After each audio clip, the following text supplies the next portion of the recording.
షోలమితి యొక్క ప్రాముఖ్యతను మనము నేర్చుకున్నాము. దేవుని బిడ్డలారా, అనేక గీతాలు, అనేక కీర్తనలు రాయబడగా పరమగీతం అని పిలువబడ్డంలో దాని యొక్క ప్రభావము ఏమై ఉందో, ఎందుకు ఆ కీర్తనకు అంత ప్రాధాన్యత సంతరించుకుంది, అది పరమగీతముగా పిలువబడ్డానికి దానిలో ఉన్న శ్రేష్టమైన కారణాలు ఏమిటి అని మనం ఆలోచన చేసినప్పుడు, గీతములన్నిటిలో శ్రేష్టమైన గీతముగా పరమగీతాన్ని ఎంచుటలో దేవుని బిడ్డలారా వారి భక్తుల యొక్క ముఖ్య ఉద్దేశాన్ని మనము ఆలోచన చేసినప్పుడు,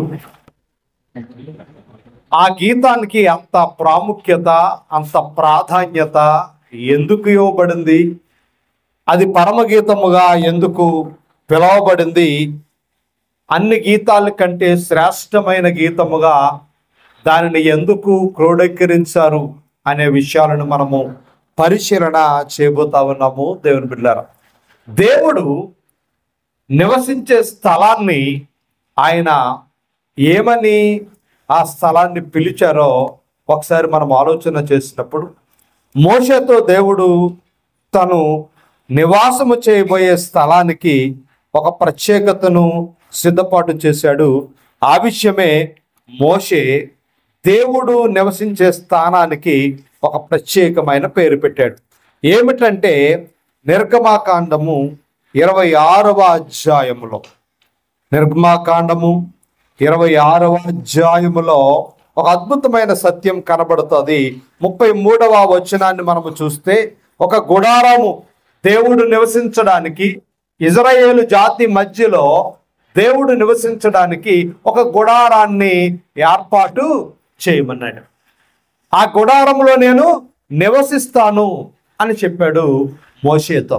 ఆ గుడారం గూర్చి ఇక్కడ లేఖనం రాయబడుతూ ఉంది. 26వ అధ్యాయము 33వ వచనం అంటాడు, గుడారాన్ని వేసిన తర్వాత ఆ అడ్డ తెరను, ఆ కొలను క్రింద తగిలించి సాక్ష్యపు మందసము అడ్డ తెర లోపలికి తేవలెను.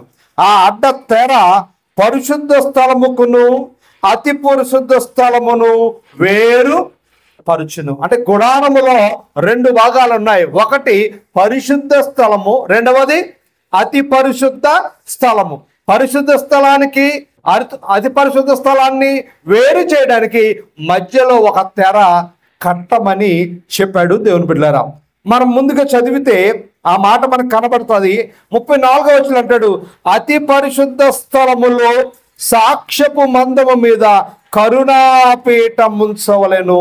అతి పరిశుద్ధ స్థలములో ఏముండాలి అన్నాడు అంటే మందసం ఉండాలి, కరుణా పీఠం ఉండాలి. అతి పరిశుద్ధ స్థలము ఎందుకు అంటే, పరిశుద్ధ స్థలములో దేవుడు ఉండడా, అతి పరిశుద్ధ స్థలములోనే దేవుడు ఉంటాడా అంటే, దేవుడుండే స్థలానికి ఒక ప్రత్యేకత మనకు కనబడుతూ ఉంది. ఏమిటా ప్రత్యేకత అంటే, అతి పరిశుద్ధమైన స్థలము దేవుని కొరకు ఏర్పాటు చేయబడింది. గుడారములో పరిశుద్ధ స్థలం ఉంది, అతి పరిశుద్ధ స్థలం ఉంది, బయట ఆవరణము ఉంది. బయట ఆవరణంలో ఇశ్రాయేలు ప్రజలు ఉండేవారు. పరిశుద్ధ స్థలములో లేవి గోత్రానికి చెందినవారు, లేవి వంశానికి చెందినవారు, యాజకత్వానికి చెందినవారు మాత్రమే పరిశుద్ధ స్థలములో వచ్చేవారు. ప్రజలు ఎక్కడ ఉండేవారు? బయట ఆవరణములో ఉండేవారు. సామాన్య ప్రజలు ఎవరు కూడా పరిశుద్ధ స్థలానికి రావడానికి అర్హులు కాదు, మనందరికీ తెలుసు. రెండవదిగా, అతి పరిశుద్ధ స్థలానికి కూడా ప్రధాన యాజకుడు సంవత్సరానికి ఒకసారి మాత్రమే వెళ్ళాలి. జాగ్రత్తగా మనం ఆలోచన చేసినప్పుడు, ఆవరణం ఉంది, పరిశుద్ధ స్థలం ఉంది, అతి పరిశుద్ధ స్థలం ఉంది. ఆ అతి పరిశుద్ధ స్థలము యొక్క ప్రత్యేకత ఏమిటంటే దేవుడుండే స్థానము. చెప్పండి, ఎవరుండే స్థానము అంటే? అతి పరిశుద్ధ స్థలం అనగానే మనకేం గుర్తుగా రావాలి అంటే, అక్కడ దేవుడు నివసించే స్థానము. ఎందుకు ఈ మాట నేను మీకు చెబుతా ఉన్నాను అంటే, యూదుల చరిత్రలో దేవుడు ఉండడానికి ఒక ప్రత్యేకమైన స్థానాన్ని, ఒక ప్రత్యేకమైన స్థలాన్ని ఏర్పరచుకున్నాడు. దాని పేరు అతి పరిశుద్ధ స్థలము. ఇంకా మనం ముందుకు వెళితే రాజుల గ్రంథములో ఒక అద్భుతమైన మాట మనకు కనబడుతుంది. చూద్దాం. రాజుల మొదటి గ్రంథము. ఆ పరిశుద్ధ స్థలాన్ని ఏమని పిలిచారు అని మనం ఆలోచన చేస్తే ఒక అద్భుతమైన మాట అక్కడ పరిశుద్ధాత్మ దేవుడు మన కొరకు రాయించాడు. రాజుల మొదటి గ్రంథము 8వ అధ్యాయము. తీసారా? రాజుల మొదటి గ్రంథము 8వ అధ్యాయము 6వ వచనాన్ని చూద్దాం. 6వ వచనం అంటే పేజీ నెంబర్ 286 పేజీ. 6వ వచనం చదువురా తల్లి. మరియు యాజకులు యెహోవా నిబంధన మందసము తీసుకొని దాని స్థలములో అనగా మందిరపు గర్భాలయముకు అతి పరిశుద్ధ స్థలములో కెరూబులు రెక్కల క్రింద దానిని అతి పరిశుద్ధ స్థలం అంటే దేవునికి ఒక ప్రత్యేకమైన స్థానాన్ని దేవుడు కోరుకున్నాడు. దాని పేరేమిటంటే దానికంటే ప్రత్యేకమైనది ఇంకేమీ లేదు కాబట్టి దాన్ని ఏమన్నాడు అంటే అతి పరిశుద్ధ స్థలం. ఆ స్థానములో ఎవరు ఉండడానికి అర్హత లేదు. అది కేవలము దేవునికి మాత్రము చెందిన స్థానము. దాని పేరు అతి పరిశుద్ధ స్థలం. పరిశుద్ధ స్థలంలో యాజకులు ఉంటారు, పరిచారకులు ఉంటారు, ఆ గోత్రానికి చెందిన వారు ఉంటారు, యాజకత్వం పనిచేసేవారు ఉంటారు. అది పరిశుద్ధ స్థలములో వారికి అవకాశం ఉంది. కానీ అతి పరిశుద్ధ స్థలములో ఎవరికి అవకాశము లేదు. ప్రధాన యాజకుడికి మాత్రమే అవకాశం ఉంది. ఆయన కూడా ఎప్పుడు వస్తాడు? సంవత్సరానికి ఒకసారి మాత్రమే రావాలి. అంటే దేవుడు తను నివసించే స్థానాన్ని ప్రత్యేకంగా కోరుకున్నాడు. అలాంటి స్థానము ఇంకెక్కడ మరొకటి లేదు. ఎక్కడ లేనటువంటి స్థానమే దేవుడు నివసించే స్థానము. దాని పేరు అతి పరిశుద్ధ స్థలము. దాని గురించి ఇంకా కొంచెం మనం ముందుకు వెళితే దినవృత్తాంతాల గ్రంథాల్లో దాని గురించి మరొక సత్యాన్ని మాట్లాడుతూ ఉన్నాడు. 4వ అధ్యాయం దినవృత్తాంతాల 2వ గ్రంథము 4వ అధ్యాయము తీసారా 22వ వచనంలో అంటాడండి. మరియు మందిర ద్వారపు లోపల తలుపులను అతి పరిశుద్ధ స్థలము యొక్క లోపల తలుపులను దేవాలయపు తలుపులు అన్నీ దేనితోనట? బంగారముతో చేయాలి. అంటే దేవుడు నివసించే స్థలము దేంతో చేయబడిందండి? బంగారముతో చేయబడింది. ఎందుకు బంగారముతో చేయాలని దేవుడు చెప్పాడు? బంగారము దేనికి గుర్తుగా కనబడుతుందంటే పరిశుద్ధతకు గుర్తుగా కనబడుతుంది. అక్కడ బంగారముతో చేయబడిన స్థలం ఉంది అనగానే దాని అర్థం ఏంటంటే అది దేవుని స్థానము. ఎవరి స్థానం చెప్పండి? దేవుని స్థానం. యేసుప్రభు చనిపోయినప్పుడు, క్షమించాలి, యేసుప్రభు పుట్టినప్పుడు దేవుని బిడ్డలారా 3 బహుమతులు తెచ్చారు కదా. ఏంటండి? బంగారము, సాంబ్రాణి, బోళం. బంగారము దేనికి గుర్తుగా కనబడుతూ ఉందంటే చెప్పాలి, దేనికి గుర్తుగా కనబడుతుంది? పరిశుద్ధతకు గుర్తుగా కనబడుతూ ఉంది. జాగ్రత్తగా మనం ఆలోచన చేస్తే అంటే దేవుని సన్నిధి చాలా ప్రత్యేకమైంది, అది ఎవరికి చెందినది కాదు అని చెప్పడంలో దేవుడు దానికి ఒక స్థానాన్ని అన్నాడు. ఆ స్థానం పేరే అతి పరిశుద్ధ స్థలం అన్నాడు. ఆ అతి పరిశుద్ధ స్థలములో ఏముండాలి అన్నాడంటే మందసము ఉండాలన్నాడు. ఆ అతి పరిశుద్ధ స్థలము దేనితో తయారు చేయబడాలంటే బంగారముతో. అంటే అతి పరిశుద్ధ స్థలానికి ఇన్ని ప్రత్యేకతలు ఉన్నాయి. ఈ ప్రత్యేకతలు ఉన్న ఆ స్థలములో ఎవరుంటారు అంటే కేవలము దేవుడు మాత్రమే నివాసము ఉంటాడు అని లేఖనము చెబుతా ఉంది. ఈ సందర్భాన్ని మనం ఆలోచన చేస్తే క్రొత్త నిబంధనలో ఆ ప్రత్యేకమైన స్థలాన్ని గురించి ఆ ప్రత్యేకమైన స్థలము యొక్క ముగింపును మనము చూస్తూ ఉన్నాం. ఏ స్థలం అది? ఆ ప్రత్యేక స్థలము, అతి పరిశుద్ధ స్థలము ఎలాగ ముగించబడిందో ఒకసారి మీ ముందు ఉంచడానికి నేను ఇష్టపడుతూ ఉన్నాను. హెబ్రీ పత్రిక పాత నిబంధనలో ప్రత్యేకముగా ఎంచబడిన స్థలము, ప్రత్యేకతతో తయారు చేయబడిన స్థలము, ప్రత్యేకత కలిగిన స్థానాన్ని దేవుడు ఎలా ముగించాడో హెబ్రీ పత్రిక 9వ అధ్యాయం తీసారా?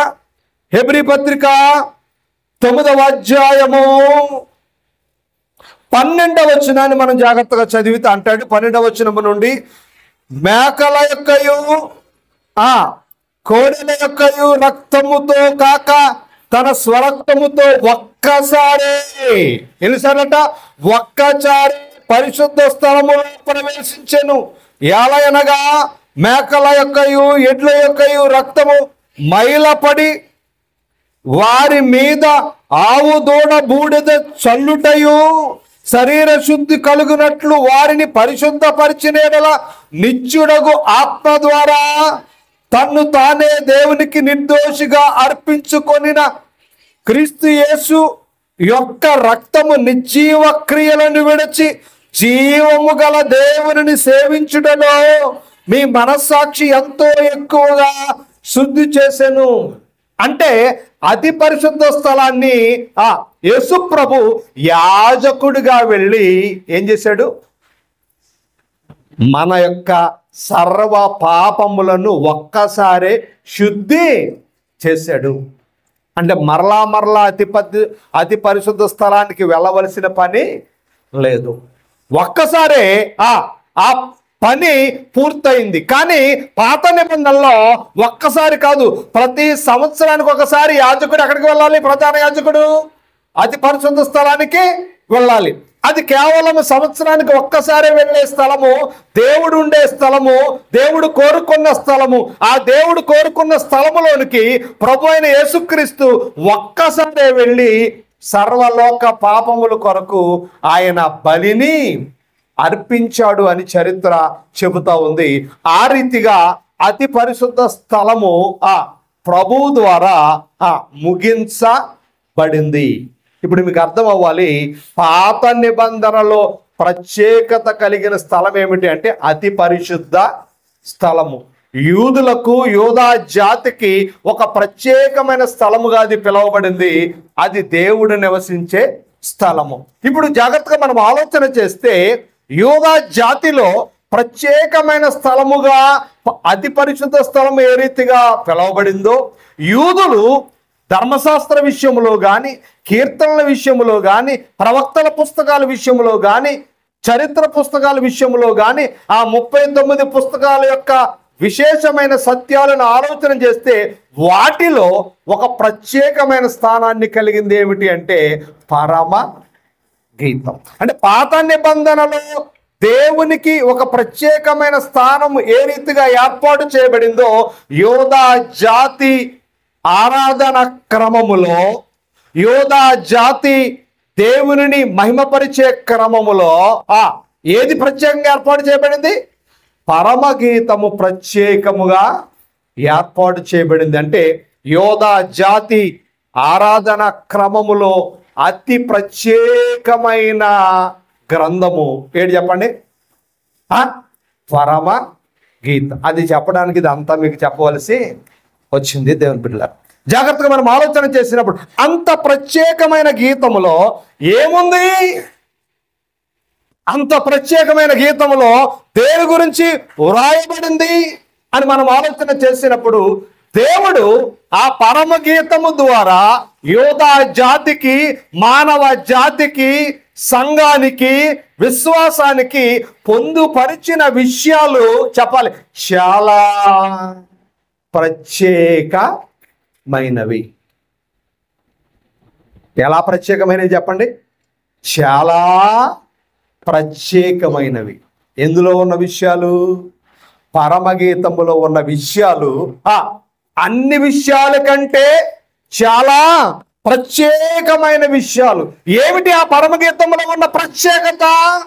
చాలా శ్రేష్టమైన విషయాలు అందులో రాయబడ్డాయి. చాలా శ్రేష్టమైన విషయాలు. అంటే ఎన్నో విషయాలు దేవుడు చెప్పాడు, కానీ పరమగీతంలో ఉన్న శ్రేష్టమైన సత్యాలు మరి ఎందులోనూ లేవు. కాబట్టి ఆ గీతాన్ని ఏమన్నారు అంటే పరమ గీతం. అంటే పరలోకము నుండి వచ్చిన గీతముగా దాన్ని అభివర్ణించారు. నేను మిమ్మల్ని అడుగుతున్నాను, అన్ని విషయాలలో, దేవుడు చెప్పిన అన్ని విషయాలలో శ్రేష్టమైనది ఏమిటి? ఎవరు మాట్లాడలేదండి. దేవుడు చెప్పిన బైబిల్ గ్రంథం అంతటిలో 66 పుస్తకాలలో పాత నిబంధనలో కొత్త నిబంధనలో ఎక్కడ చూసినా అనేక విషయాలు దేవుడు చెప్పాడు, అనేక నియమాలు దేవుడు చెప్పాడు, అనేక ఆజ్ఞలు దేవుడు చెప్పాడు, అనేక సంస్కరణలు దేవుడు చేశాడు. ఇలాగ అన్నిటినీ మనము చూసుకుంటే అందులో వాగ్దానాలు ఉన్నాయి, దీవెనలు ఉన్నాయి, ఆశీర్వాదాలు ఉన్నాయి, హెచ్చరికలు ఉన్నాయి, ఆజ్ఞలు ఉన్నాయి, అనేక రకాల విషయాలు ఉన్నాయి. అందులో శ్రేష్టమైంది ఏమిటి? ప్రేమ కదా? అవునా? ఏమన్నా డౌట్ ఉందా మీకు? అన్నిటికంటే శ్రేష్టమైంది ఏంటట? కొరింథీయులకు రాసిన మొదటి పత్రిక 13వ అధ్యాయము 13వ వచనంలో అంటాడు, ఏమన్నాడు? చదవండి జాగ్రత్తగా.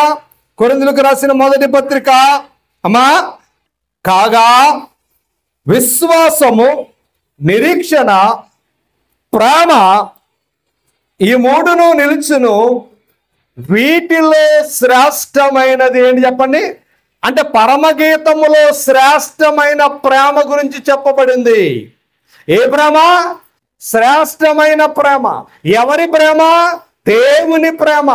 దేవుని ప్రేమ యొక్క శ్రేష్టత నీకు తెలియాలి అంటే, దేవుని ప్రేమ యొక్క గొప్పతనం నీకు అర్థం కావాలి అంటే, దేవుని ప్రేమ ఎంత గొప్పగా, ఎంత రుచికరముగా, ఎంత బహు ఆనందకరముగా ఉంటుందో తెలియాలి అంటే ప్రతి క్రైస్తవుడు, ప్రతి క్రైస్తవురాలు పరమగీతాన్ని చదవాలి.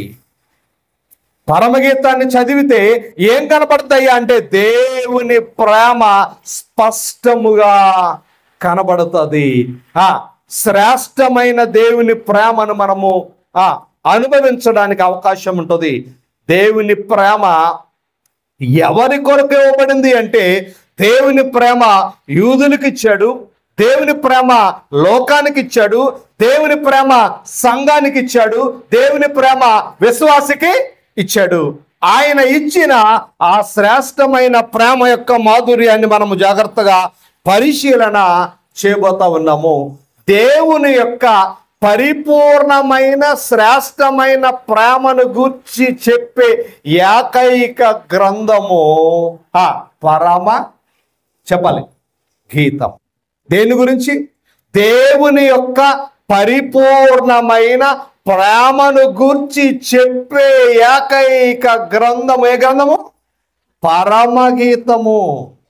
కాబట్టి అలాంటి పరమగీతములోనికి మనం వెళ్ళబోతూ ఉన్నాము. చాలా జాగ్రత్తగా ప్రతి అక్షరాన్ని, ప్రతి మాటను, ప్రతి వచనాన్ని మనము పరిశీలన చేయబోతా ఉన్నాము. దేవుని బిడ్డలారా, పరమగీతముల గ్రంథము మొదటి అధ్యాయము తీసరా. పరమగీతముల గ్రంథము మొదటి అధ్యాయము మొదటి వచనం చదువుదాం.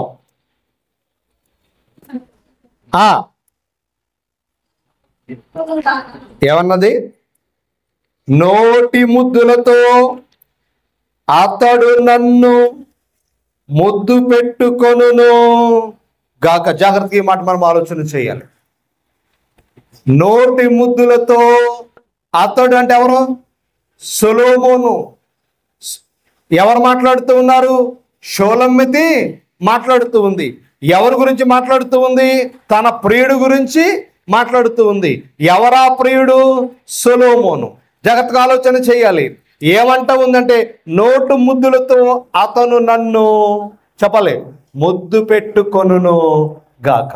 ఆ మాట చదివినప్పుడు కొంతమందికి ఆ మాట హాస్యాస్పదంగా కనబడుతుంది, కొంతమందికి ఆ మాట తప్పుడు అర్థంగా కనబడుతుంది, కొంతమందికి ఆ మాట అర్థం అయ్యి అర్థం కానట్లు కనబడుతుంది. ఎందుకు ఈ మాట పదే పదే చెప్తున్నానంటే, పరమగీతం అనేది అతి శ్రేష్టమైన గ్రంథము. దేవుని బిడ్డలారా, దానిలో ఉన్న శ్రేష్టతను మనం ఆలోచన చేయాలి. నోటు ముద్దులతో అనే పదాన్ని మనం ఆలోచన చేసినప్పుడు మనము ఎవరిని ముద్దు పెట్టుకుంటామంటే, ఎవరంటే మనకు ప్రేమో వారిని ముద్దు పెట్టుకుని ఆ ప్రేమను మనం ఏం చేస్తామంటే వ్యక్తపరుస్తాం కదా. చిన్నపిల్లలు చూడండి, కొంతమంది కరిచేస్తారు, బొగ్గట్టుకుని కరిచేస్తారు. కొంతమంది ఏం చేస్తారు తెలుసా? గిల్లేస్తారు. అదో రకమైన ప్రేమ ఇది. గిల్లేసి ఏడితేనే కానీ వీళ్ళ ప్రేమ తృప్తి అవ్వదు. కొంతమంది గట్టిగా కరిచేసి ముద్ర పడిపోయేలాగా కరిస్తేనే కానీ వాళ్ళకి తృప్తి అవ్వదు. దేవుని బిడ్డలారా, సహజంగా చిన్నపిల్లల్ని పెద్దవారు ముద్దు పెట్టుకున్నప్పుడు డాక్టర్ అంటాడు, ఎవరి చేత మీరు మీ పిల్లకి మీరు ముద్దులు పెట్టించకండి, ఎందుకంటే నోట్లో ఏముంటుందంటే ఇన్ఫెక్షన్ ఉంటుంది. కాబట్టి కొంతమంది పదే పదే ముద్దులు పెట్టడం వల్ల ఆ పిల్లలకి ఏమొస్తాయంటే స్కిన్ ఎలర్జీ, రకరకాల పరిస్థితులు వస్తాయి. అప్పుడు అంటారు, నీకే పుట్టింది ఎటు కూతురు, నీకే పుట్టాడా కొడుకు, ముద్దెట్టుకోనవో ఎత్తుకోనేవో అని. కానీ వాస్తవం ఏంటో వాళ్ళకి తెలియదు. గమనించాలి, నోటు ముద్దులు అనగానే మనకేం గుర్తుకు రావాలంటే ప్రేమ క్రియారూపముగా చూపించే పదమే ముద్దు. ముద్దు దేనికి సాదృశ్యం కనబడుతుంది? ప్రేమను క్రియారూపముగా చూపించే పదమే.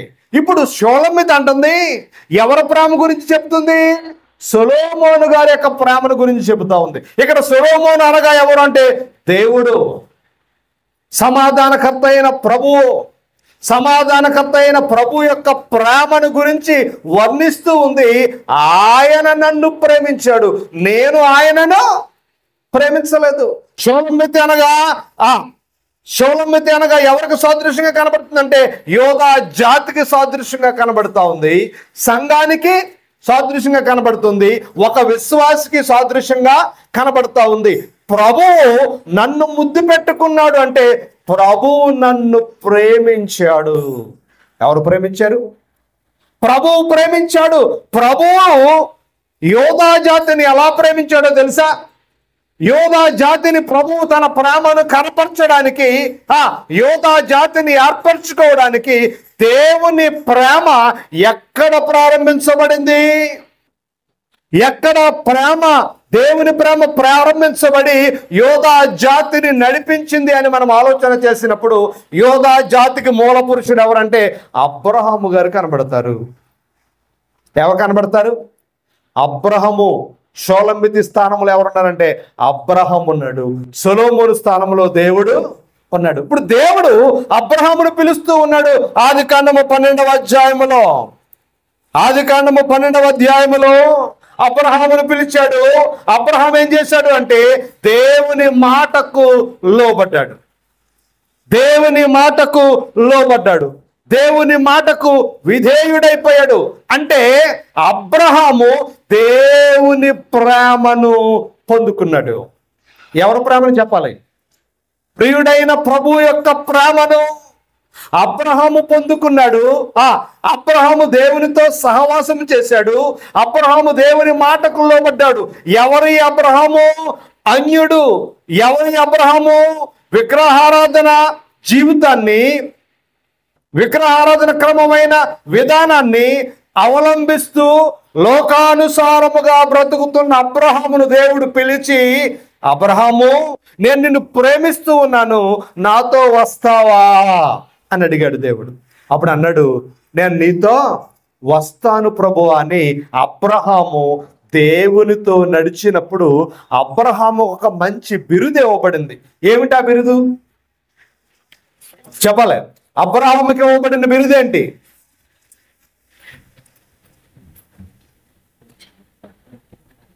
అబ్రహాముకి ఇవ్వబడిన బిరుదేంటి చెప్పండి? చెప్పలే. విశ్వాసులకు. అంతేనా? ఇంకేమన్నా? ఏంటి సిస్టర్? అబ్రాము పేరు అబ్రహాముగా మార్చాడు. Very good. ఇంకా అబ్రహాము చరిత్రే తెలియకపోతే ఇక మన జీవితం దేవునికి స్తోత్రం. నేనేం అంటలేదు, మీకు వందనాలు. జాగ్రత్తగా మనం ఆలోచన చేసినప్పుడు అబ్రహాముకి ఇవ్వబడిన ప్రత్యేకత దేని గురించి మనం మాట్లాడదు? శ్రేష్టత. అబ్రహాముకి ఇవ్వబడిన శ్రేష్టత ఏమో తెలుసా? చూద్దామా? అబ్రహాముకి ఇవ్వబడిన శ్రేష్టత ఏమో చూద్దాము. 2వ దినవృత్తాంతాల గ్రంథములో యెహోషాపాతు అనే రాజు అబ్రహాము యొక్క గొప్పతనాన్ని, అబ్రహాముకి ఇచ్చిన శ్రేష్టతను మాట్లాడుతూ ఉన్నాడు. చూద్దామా? తీయాలి. దినవృత్తాంతాల 2వ గ్రంథము, దినవృత్తాంతాల 2వ గ్రంథము తీసారా, 20వ అధ్యాయము. దినవృత్తాంతాల 2వ గ్రంథము 20వ అధ్యాయము, పేజీ నంబర్ 374, 7వ వచనం. నీ జనులైన ఇశ్రాయేలీయులు ఎదుట నుండి ఈ దేశపు కాపురస్తులను తోలివేసి నీ స్నేహితుడైన అబ్రహాము. ఎవరు స్నేహితుడట? దేవుని స్నేహితుడు. ఎంత ప్రత్యేకమైన ప్రేమను సంపాదించుకున్నాడు. ఎవరు? అబ్రహాము. ఎవరు మాట్లాడుతూ ఉన్నారు? అబ్రహాము చనిపోయి కొన్ని వందల సంవత్సరాలు గడిచింది, వేల సంవత్సరాల్లో అడుగు పెట్టారు. అబ్రహాము కాలానికి యెహోషువ కాలానికి మధ్య కాలంలో కొన్ని వందల సంవత్సరాలు గడిచిపోయింది. ఇప్పుడు యెహోషువ అంటున్నాడు, ఏమంటున్నాడో తెలుసా? యోధా జాతిని గురించి మాట్లాడుతూ, ఈ యోధా జాతికి మూల పురుషుడు, మూలం ఎవరు అంటే నీ స్నేహితుడైన. ఎంత ప్రత్యేకత అబ్రహాముకుంది, ఎంత ప్రత్యేకత అబ్రహాముకుంది దేవుని బిడ్డలారా. యెహోషాపాతు తర్వాత యోధా రాజులలో ప్రసిద్ధి చెందిన రాజు మరొకరున్నారు. ఆయన పేరు హిజ్కియా. ఎవరైనా? హిజ్కియా ఏమని మాట్లాడుతూ ఉన్నాడు ఒకసారి చూద్దాము. యెషయా గ్రంథము 41వ అధ్యాయము, యెషయా గ్రంథము 41వ అధ్యాయము 8వ వచనాన్ని చదువుదామా? యెషయా గ్రంథము 41వ అధ్యాయము, పేజీ నంబర్ 602వ పేజీ. యెషయా గ్రంథము 41వ అధ్యాయము 8వ వచనము. నా సేవకుడైన ఇశ్రాయేలు, నేను ఏర్పరచుకున్న యాకోబు, నా స్నేహితుడైన అబ్రహాము సంతానమా. ఏమంటున్నాడు? నా స్నేహితుడైన అబ్రహాము అంటే ఇజ్రాయేల్ ఎవరు చెప్పండి? ఇజ్రాయేల్ ఎవరు? దేవుని స్నేహితుడైన అబ్రహాము సంతానం. ఎవరు మాట్లాడుతూ ఉన్నారు? హిజ్కియా. ఎవరు ప్రవచిస్తూ ఉన్నారు? యెషయా. జాగ్రత్తగా మనం ఆలోచన చేయాలి. అబ్రహాము కాలానికి, రాజుల కాలానికి కొన్ని వందల సంవత్సరాలు వ్యత్యాసం ఉన్నప్పటికీ యోధా జాతికి అందరికీ తెలుసు ఏమిటంటే, స్నేహితుడైన అబ్రహాములో నుండి మేమందరము వచ్చాము. స్నేహితుడైన అబ్రహామును దేవుడు శ్రేష్టమైన ప్రేమతో చెప్పాలి ప్రేమించాడు. ఎవరు అబ్రహాము? అన్యుడు. ఎవరు అబ్రహాము? ఊరు అనే అన్య దేశానికి, అన్య జనాంగానికి, అన్య జాతికి చెందిన అబ్రహామును దేవుడు ప్రేమించాడు. దేవుని శ్రేష్టమైన ప్రేమ అబ్రహాము నుండి ఇశ్రాయేలు జాతికి అందించబడుతూ ఉంది అనే సత్యం ఇక్కడ మనకి అర్థమవుతూ ఉంది. దేవుని బిడ్డలారా, అబ్రహాము ఎవరికి స్నేహితుడట? దేవునికి స్నేహితుడని ఎన్నిసార్లు రాయబడింది? నా మాట మీకు అర్థమైందా? అబ్రహాము దేవునికి స్నేహితుడని ఎన్నిసార్లు రాయబడింది? ఆల్రెడీ నేను 2 సార్లు చెప్పాను. 2 సార్లేనా ఇంకా ఏమైనా ఉన్నాయా? మరొకసారి మరొక చోట రాయబడింది. ఎక్కడా? 3వసారి రాయబడింది. ఎక్కడ? యాకోబు పత్రిక 2వ అధ్యాయము 23వ వచనములో కూడా అబ్రహాము ఎవరు స్నేహితుడిగా పిలువబడ్డాడు అంటే దేవుని స్నేహితుడిగా పిలువబడ్డాడు. ఏమిటి అబ్రహాములో ఉన్న గొప్పతనము?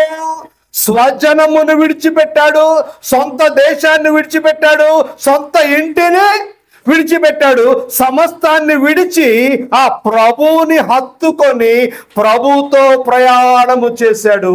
ప్రభు ప్రేమను పొందుకున్న అబ్రహాము.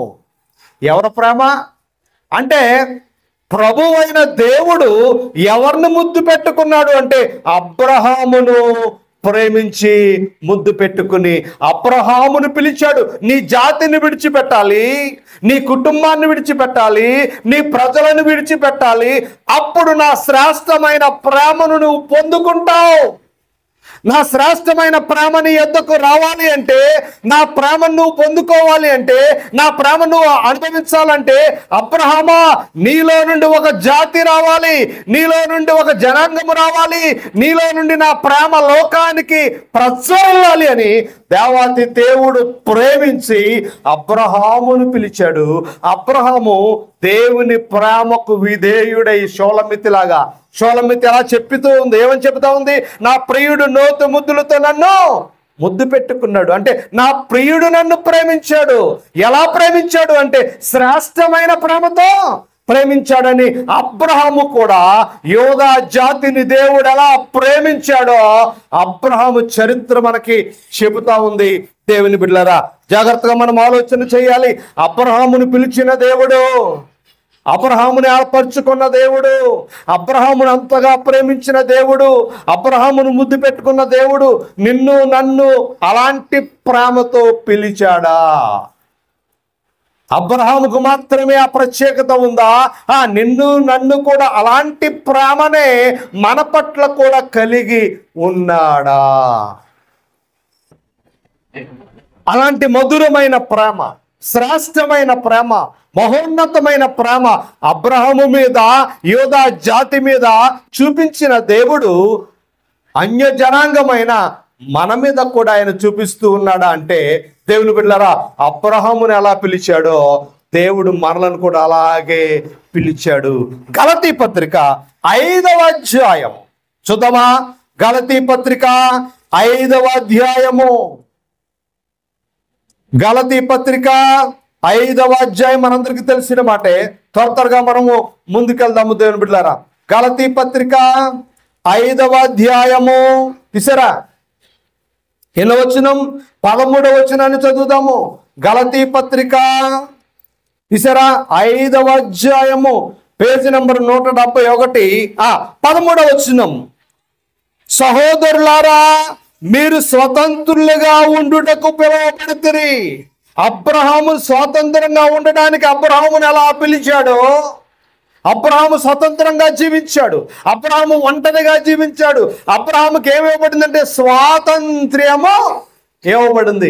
అబ్రహాముకి ఇవ్వబడిన ప్రేమ స్వాతంత్ర్యము దేవుడట విశ్వాసిగా ఉన్న నన్ను కూడా పిలుస్తూ ఉన్నాడు.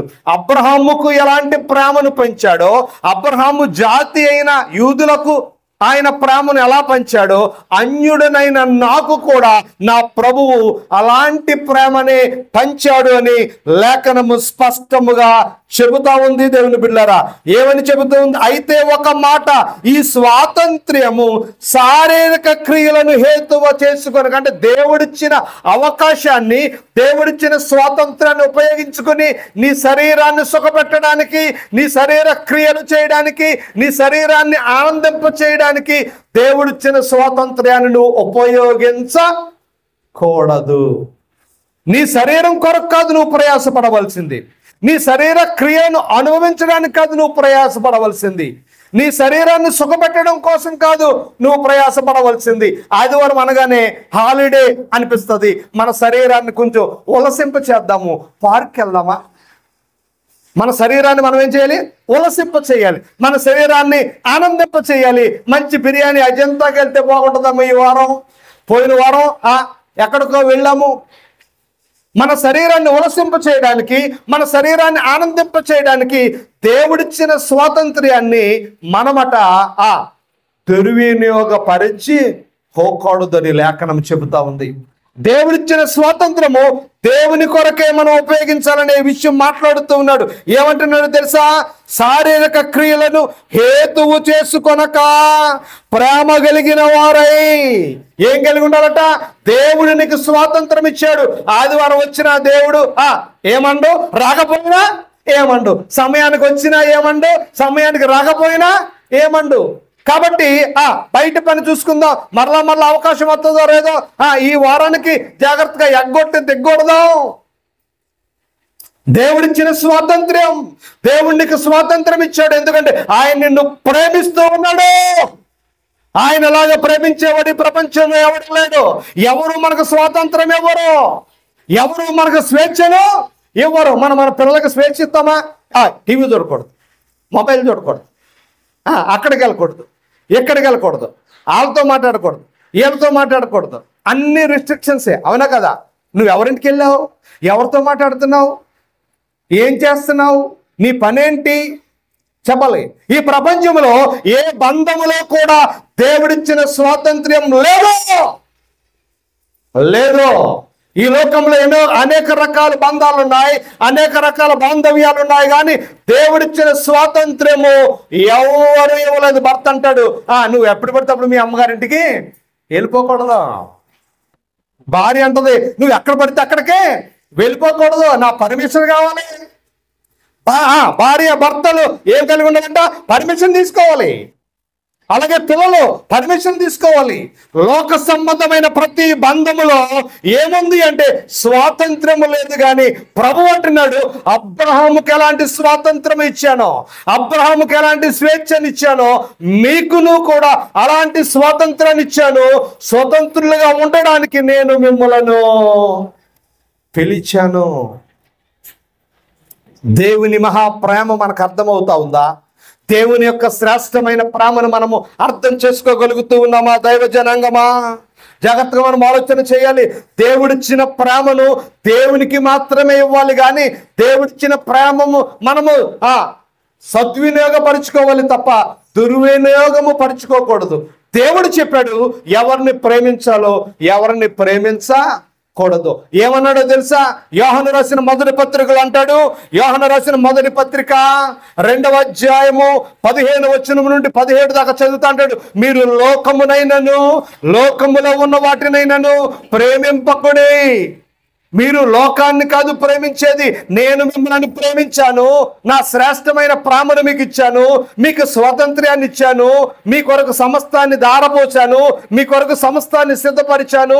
నీ జీవిత గమనములో ఎన్నో ఆటంకాలు, ఇబ్బందులు ఏమి వచ్చినా నీ కొరకు నేను ఎప్పుడు సిద్ధముగా ఉన్నాను. నా ప్రేమను నువ్వు మరచి లోకాన్ని నువ్వు ప్రేమించకూడదు. అంటే నాకంటే ఎక్కువ స్థానాన్ని నువ్వు లోకానికి ఇవ్వకూడదు, నాకంటే ఎక్కువ ప్రాధాన్యత నువ్వు లోకానికి ఇవ్వకూడదు, నాకంటే ఎక్కువ ఘనత నువ్వు లోకానికి ఇవ్వకూడదు. ఎందుకంటే లోకములో ఉన్నదంతా శరీరాశ, నేత్రాశ, జీవపుటమము, అవన్నీ ఒక దినాన్ని గతించి పోతాయి. మనల్ని అమితంగా ప్రేమించే వ్యక్తులు ఎంతవరకు ప్రేమించగలుగుతారు, ఎంతకాలం మనతో ఉంటారో తెలియదు. మా అమ్మ ఆ ప్రేమను చూస్తూ ఉన్నప్పుడు ప్రపంచంలో మా అమ్మలాగా ఎవరు ప్రేమించేవారు లేరు అని ఎంతో గొప్పగా చెప్పుకునేవాడిని. మా ఫ్రెండ్స్తో కూడా చెప్పేవాడిని, మా అమ్మలాగా మీ అమ్మ ప్రేమించగలదా, మా అమ్మ ఇచ్చినట్లు డబ్బులు మీ అమ్మ ఇవ్వగలదా అని నా స్నేహితులు ఎక్కిరించినప్పుడు వాళ్ళ ముఖాలు మాడిపోతూ ఉండి. ఎందుకంటే తల్లి ప్రేమ ఈ ప్రపంచంలో అంతగా మా అమ్మ నన్ను ప్రేమించింది. దేవుని బిడ్డలారా, చాలా గొప్పగా ఆవిడ నన్ను ప్రేమించింది. హై స్కూల్కి వెళ్ళినప్పుడే నేను ఫ్యాంట్ హై స్కూల్కి వెళ్ళాను. వాస్తవంగా నేను చదువుతున్న రోజుల్లో అందరూ నిక్కర్లే, కానీ మా అమ్మగారు మా అబ్బాయి అందంగా ఉండాలని ఫ్యాంట్, ఎప్పుడు యూనిఫామ్ కూడా ఫ్యాంట్ వేసుకునేవాడిని, మామూలుగా కూడా ఫ్యాంట్లే. అంత గొప్ప ప్రేమ. ఎక్కడికి వెళ్ళి కాలేజీకి వెళ్ళకముందే నేను ఫ్యాంట్లు వేసి తిరుగుతూ ఉన్నప్పుడు మా ఫ్రెండ్స్తో అనేవాడిని, మా అమ్మకు నేనంటే అంత ప్రేమ. హై స్కూల్లో కూడా నేను ఫ్యాంట్లు వేసుకుని తిరుగుతూ ఉన్నానని గొప్పగా చెప్పుకునేవాడిని. దేవుని బిడ్డలారా, ఒక దినాన్ని ఆమె నన్ను విడిచి వెళ్ళిపోయినప్పుడు అప్పుడు నాకు అనిపించింది, ఆ ప్రేమను నాకు ఎవరు ఇవ్వగలరు, అలాగే ఎవరు నన్ను ప్రేమించగలరు, అలాగే ఎవరు నన్ను ప్రోత్సహించగలరు, అలాగే ఎవరు నన్ను నడిపించగలరు. శ్రేష్టమైనది నా తల్లి ప్రేమ అనుకున్నాను, కానీ శ్రేష్టమైనది దేవుని ప్రేమ. తల్లి ఉండొచ్చు లేకపోవచ్చు, తండ్రి ఉండొచ్చు లేకపోవచ్చు, స్నేహితులు ఉండొచ్చు లేకపోవచ్చు, బంధువులు ఉండొచ్చు లేకపోవచ్చు, ఈ లోకములో ఎలాంటి ప్రేమికులైనా ఒక దినాన్ని విడిపోవచ్చు, కానీ ఎప్పుడు విడువని ప్రేమ, శ్రేష్టమైన ప్రేమ దేవుని ప్రేమ. దేవుని ప్రేమ మాధుర్యాన్ని సంఘానికి, యూదా జాతికి దేవుడు పరమగీతము ద్వారా తెలియపరుస్తూ ఉన్నాడు. నేను మిమ్మలను ముద్దు పెట్టుకున్నాను అంటే నేను మిమ్మలను ప్రేమిస్తూ ఉన్నాను. నీవు స్వతంత్రంగా ఉండాలని పిలిచాను నేను. ప్రభు అన్న అబ్రహాముని ఎలా పిలిచాడు, మనల్ని కూడా ఎలా పిలిచాడు, ఎలా ఉండమని పిలిచాడు? స్వాతంత్రంగా ఉండు, లోకాన్ని ప్రేమించకు, నన్ను మాత్రమే ప్రేమించు అని చెప్పాడు. నన్ను ప్రేమించడమే కాదు, నేను ఎందుకు పిలిచానో తెలుసా? మరొక మాట చెప్పాడు. మరొక మాట చూద్దామా? ఎఫెసీ పత్రిక, దాని పక్కనే ఉంటది. ఎఫెసీ పత్రిక 4వ అధ్యాయం. ఎఫెసీ పత్రిక 4వ అధ్యాయము తీసారా? ఎఫెసీ పత్రిక 4వ అధ్యాయము 2వ వచనం అంటాడు. 2వ వచనం జాగ్రత్తగా మనం ఆలోచన చేస్తే దేవుని బిడ్డలారా, జాగ్రత్తగా మనము చూస్తే ఎఫెసీ పత్రిక 4వ అధ్యాయము మొదటి నుంచి చదువుతాం. కాబట్టి మీరు సమాధానమను బంధము చేత ఆత్మ కలిగించు ఐక్యతను కాపాడుకొనుటయందు శ్రద్ధ కలిగిన వారై ప్రేమతో ఒకరినొకడు సహించుచు మీరు పిలవబడిన పిలుపునకు తగినట్లుగా. ఎలాగట? ఎలా పిలిచాడు ప్రభువు? దీర్ఘశాంతముతో కూడిన సంపూర్ణ వినయము సాత్వికము కలిగి నడుచుకోవాలి. ఎందుకు పిలిచాడు ప్రభువు? దీర్ఘశాంతము. ఏ శాంతము చెప్పండి, చెప్పాలి. ఏ శాంతము? దీర్ఘ శాంతం అంటే ఏంటి? దీర్ఘకాలం ఎలా ఉండాలండి? మనం శాంతముతో ఉండాలి. దీర్ఘకాలం ఎలా ఉండాలి? శాంతము, దీర్ఘశాంతము, లాంగ్ సఫరింగ్. ఆత్మ ఫలములలో ఒకటి ఏంటది? దీర్ఘశాంతము. దీర్ఘకాలము శాంతముతోనే ఉండాలి అంటున్నాడు. అందుకు పిలిచాడంట ప్రభు. ఈ భూమి మీద దీర్ఘశాంతాన్ని నువ్వు కలిగి ఉండాలి. పక్కనే ఉన్నాడు సాత్వికం ఉండాలి. సాత్వికం అంటే ఏంటో మనం చెప్పాను దేవుని బిడ్డలారా. సాత్వికం కలిగి ఉండాలి. అలాగా నీ ప్రయాణము నువ్వు నడుచుకోవాలి, ప్రభువులాగా నడుచుకోవాలి.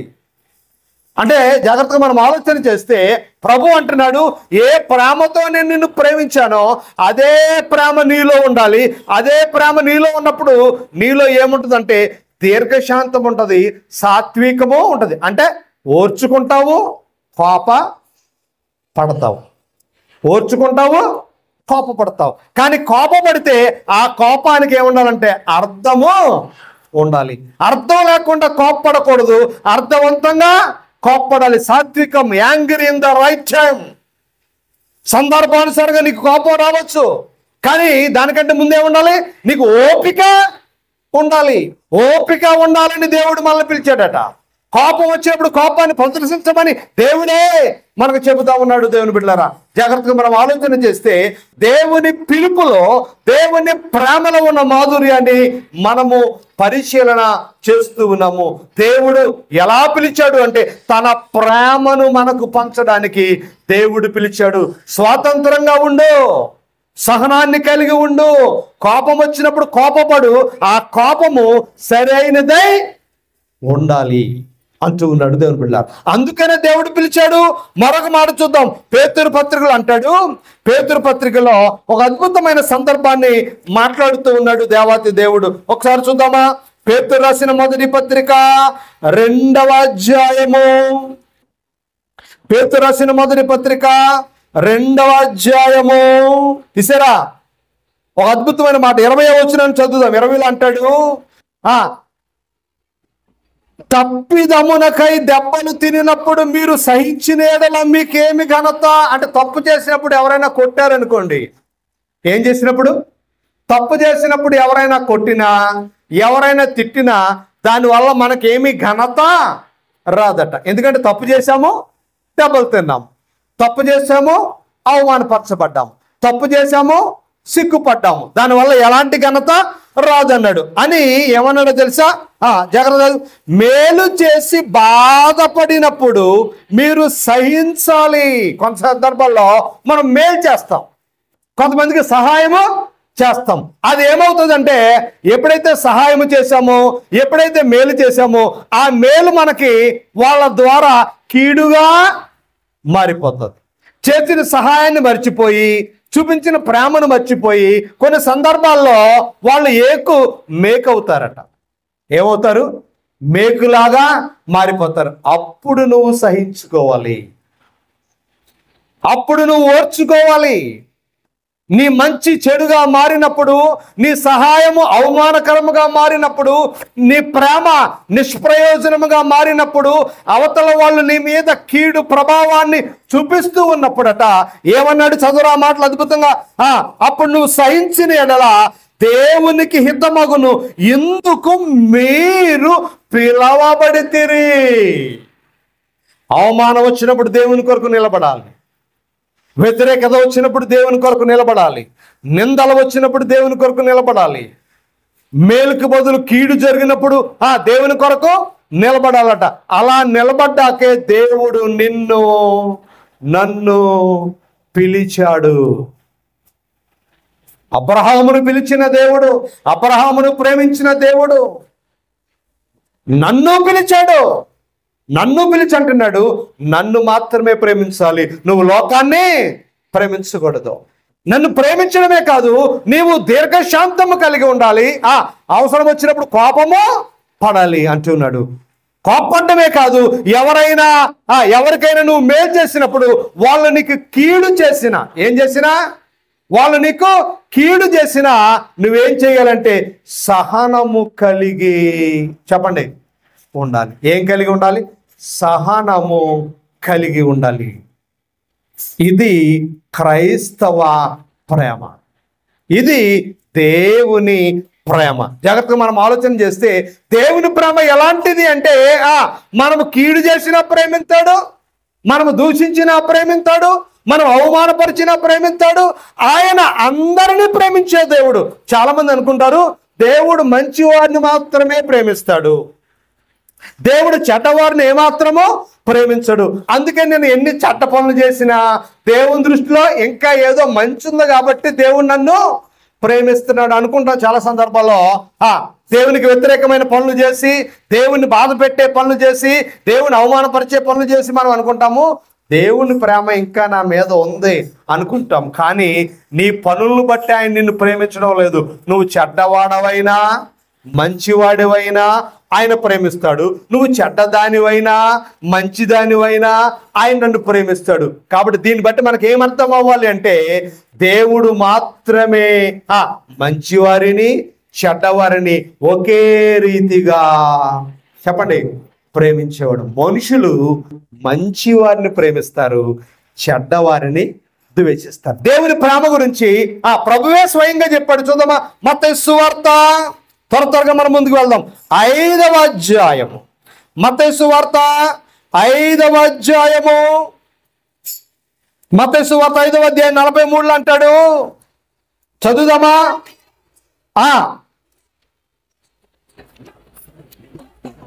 నీ పొరుగువానిని ప్రేమించి నీ శత్రువుని ద్వేషించమని మాట మీరు విన్నారు కదా, నేను మీతో చెప్పినదేమనగా, మీరు పరలోకమందున్న మీ తండ్రికి కుమారులైనట్లు మీ శత్రువులను ప్రేమించుడి, మిమ్మల్ని హింసించే వారి కొరకు ప్రార్థించుడి.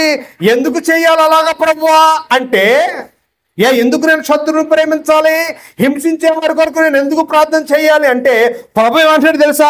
ఆయన అనగంటే ఎవరు? దేవుడు చెడ్డవారి మీదను మంచివారి మీదను తన సూర్యుని ఉదయింపచేయును, నీతిమంతుల మీదను అనీతిమంతుల మీదను వర్షము కురిపించును. ఈ రెండింటి అర్థం ఏంటి? ఒకటి సూర్యుడు, రెండోది వర్షం. చెప్పాలి, సూర్యుడు వర్షం. సూర్యుడు లేకపోతే మనకేముండదు, ఏమన్నా చెప్పాలి, అసలు మనం బతికి బట్ట కట్టలేదు. వర్షం లేకపోతేనా చెప్పాలి, ఒక మనిషి నీళ్ళు తాగకుండా ఎన్ని రోజులు ఉండగలదు తెలుసా మీకు? ఒక మనిషి నీరు తాగకుండా అంటే మెడికల్ సైన్స్ ప్రకారంగా 3 రోజులు ఉండగలడట. ఎన్ని రోజులు? 4వ రోజు పరదేశులము. ఒక మనిషి ఊపిరి పీల్చుకోకుండా అంటే ప్రాక్టీస్ చేస్తే దాన్నే యోగా అంటాం, ప్రాణయోగ. ఏ యోగా? ప్రాణయోగ. 8 నిమిషాలు ఉండగలరట. ఏం పీల్చుకోకుండా? గాలి పీల్చుకోకుండా. నీళ్ళు తాగకుండా ఎన్ని రోజులు ఉండగలరు? 3 రోజులు. ఒక మనిషి భోజనం చేయకుండా 50 రోజులు ఉండగలడట. ఎన్ని రోజులు? మంచిలు తాగుతూ గాలి పీలుస్తూ భోజనం చేయకుండా ఎన్ని రోజులు? ఇది మెడికల్ సైన్స్ ప్రకారంగా చెబుతున్నమాట. ఎందుకు ఈ మాట చెప్తున్నాను అంటే, జాగ్రత్తగా మనం ఆలోచన చేస్తే, దేవుడు సూర్యుడిని ఆపాడు అనుకోండి, వర్షాన్ని ఆపాడు అనుకోండి, మానవ జాతి అంతా ఏమైపోతుంది? మానవ జాతి అంతా లేకుండా పోతుంది. కాబట్టి దేవుడు మంచి వారిని ప్రేమిస్తున్నాడు, చెడ్డవారిని ప్రేమిస్తున్నాడు. ఆయన ప్రేమ శ్రేష్టమైనది.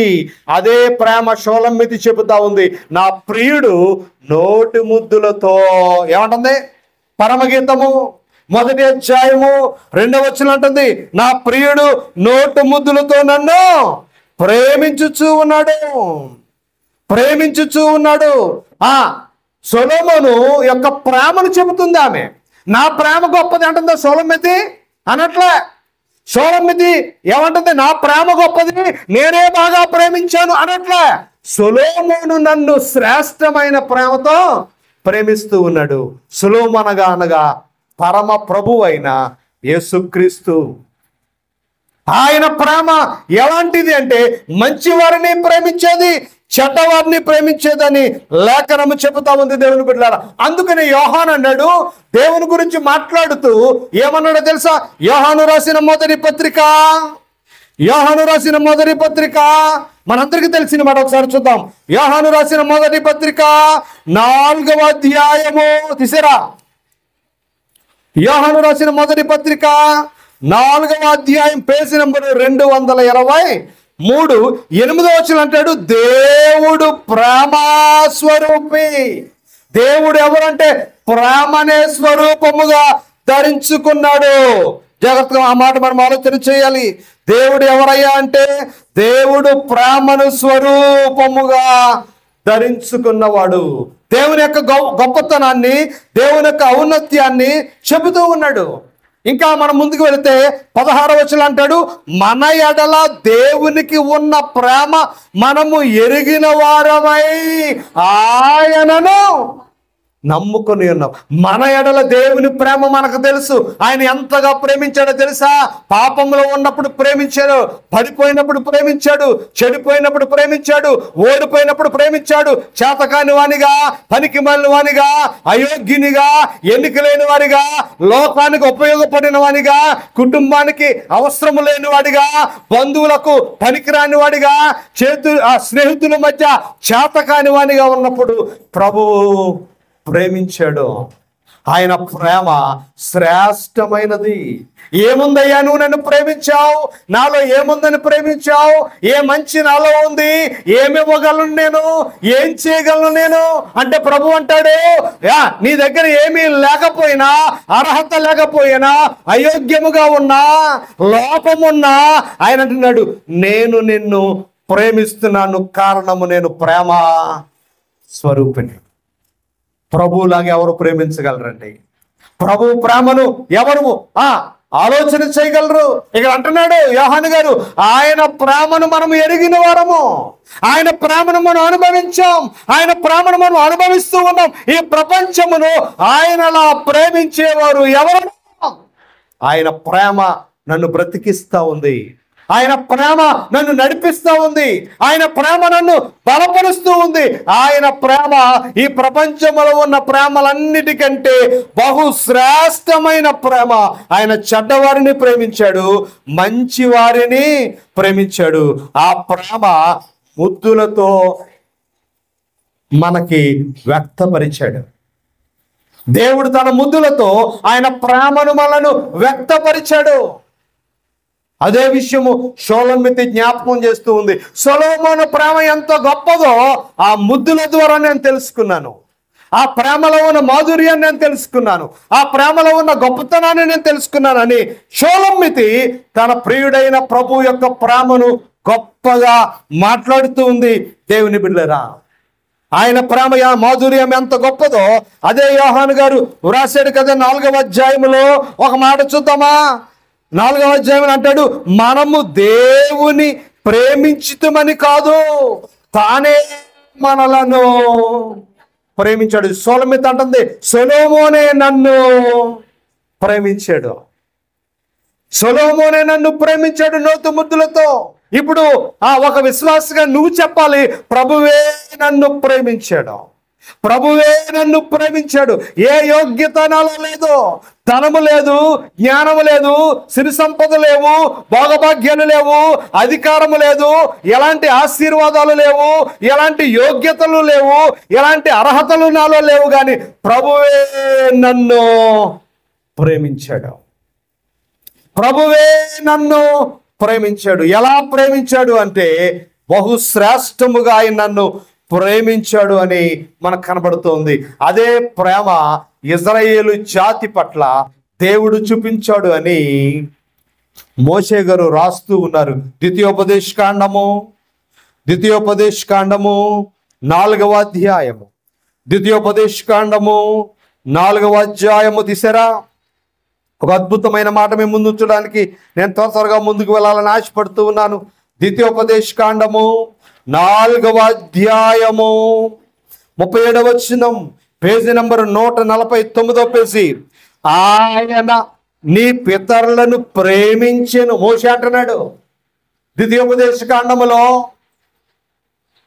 మోషే అంటూ ఉన్నాడు, అప్పటికి 40 సంవత్సరాలు అయిపోయింది, పితరులందరూ అరణ్యములో మరణించారు, వారి వంశం ఉంది. ఇప్పుడు ఎవరి వంశము? పితరుల నుండి పుట్టిన జాతి ఉంది. పితరుల నుండి పుట్టిన జాతికి దేవుని ప్రేమ వారికి తెలియదు. కాబట్టి ఇప్పుడు అంటున్నాడు, ఆ పితరుల యొక్క విషయాన్ని జ్ఞాపకం చేసుకుంటూ, మీ దేవుడు మీ పితరులను ప్రేమించిన దేవుడు. ఎవరిని ప్రేమించాడు? పితరులను ప్రేమించాడు.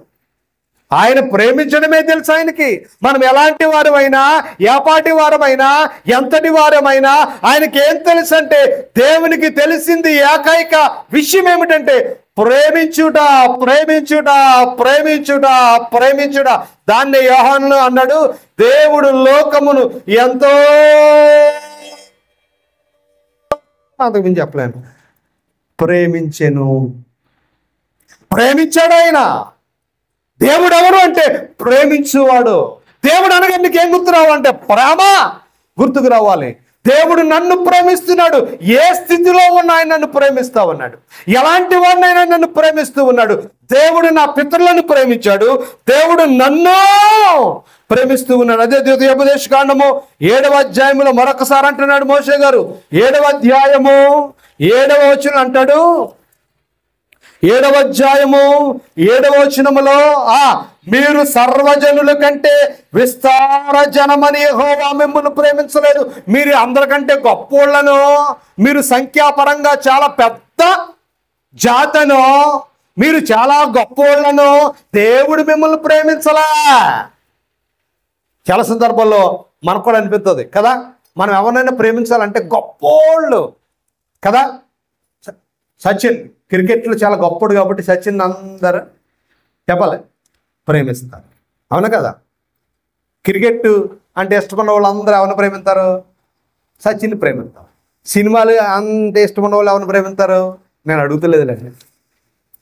సీరియల్లో బాగా చూసేవాళ్ళు సీరియల్లో ఇష్టం, ఎందుకంటే ఎవరు బాగుంటే వాళ్ళవా? బాగున్న వారిని ప్రేమించేది మానవ ప్రేమ. అవసరాన్ని బట్టి ప్రేమించేది మానవ ప్రేమ. మనం ఏదో ఇస్తాము కాబట్టి ప్రేమించేది మానవ ప్రేమ. దేవుడు అంటున్నాడు, మీరు ఏదో గొప్ప నేను మిమ్మల్ని ప్రేమించేస్తా.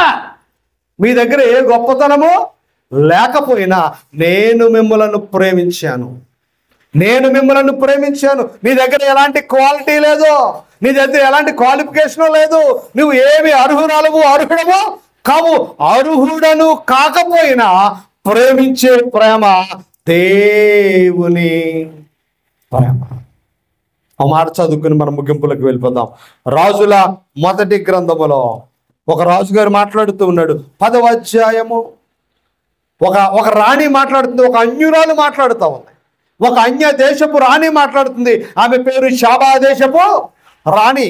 షాబా దేశపు రాణి సొలొమోను గురించి మాట్లాడట్లే. సొలొమోను గురించి మాట్లాడి ఇప్పుడు ఏమంటుందో చూద్దాము. చదువుదాం ఆ మాట. 9వ వచనములో అంటుంది. 9వ వచనములో, నీ యందు ఆనందించి నిన్ను ఇశ్రాయేలు మీద రాజుగా నియమించిన నీ దేవుడైన యెహోవాకు స్తోత్రము కలుగునుగాక. యెహోవా ఇశ్రాయేలీయులందరినీ, ఎలాంటి ప్రేమట అంటే మధ్యలో మారిపోయే ప్రేమ.